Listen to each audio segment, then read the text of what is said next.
Mga ka-game yard, akala mo kilala mo na ang lahat ng uri ng manok? Normal na balahibo, normal na itsura, normal na galaw? Pero paano kung sabihin ko sa iyo na may mga manok na walang buntot, walang balahibo sa ilang parte, o may itsura na parang hindi manok? At lahat ng ito, totoo. Sa video na ito, ipapakita ko sa inyo ang mga kakaibang uri ng manok na siguradong magugulat ka. Tokong o walang buntot. Unang-una na dito, ang tinatawag na tokong o rumpless chicken. Ito ay manok na ipinanganak na walang buntot, walang tail feathers, at wala ang tailbone. Hindi ito naputol, kundi natural itong nangyayari dahil sa genetics. Naked neck, hubad ang liig, o cobra sa local term. May mga manok din na parang walang balahibo sa liig. Ito ay kilala bilang naked neck chicken.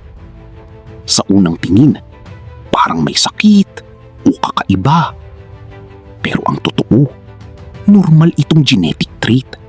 Mas nakakatulong pa sa init. Ito naman ang mas nakakagulat. May mga tandang na ang balahibo ay parang sa inahin. Walang mahahabang balahibo, walang tipikal na itsura ng tandang, parang babae ang itsura. Ito ay tinatawag na henny trait. Frizzle o kulot ang balahibo. May mga manok din na baliktad o kulot ang balahibo. Hindi patag, hindi normal ang ayos, kundi parang nakaangat at kulot. Ito ay tinatawag na frizzle chicken. Silky, yung manok na mukhang cotton o fur. Isa sa pinakakakaiba, ang silky.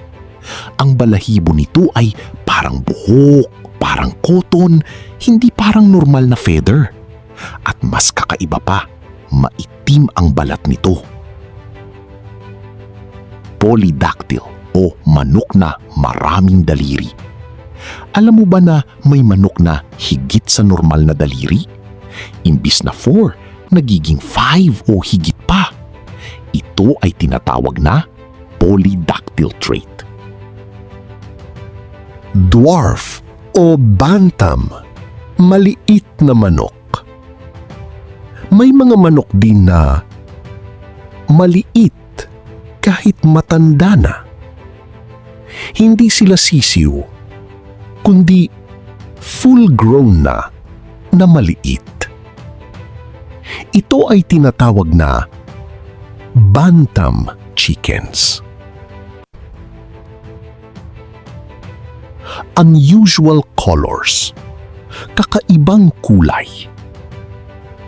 May mga manok din na sobrang puti, sobrang itim, o kakaibang kombinasyon ng kulay.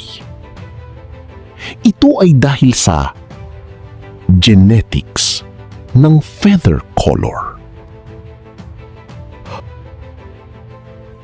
Ano ang ibig sabihin ng lahat ng ito?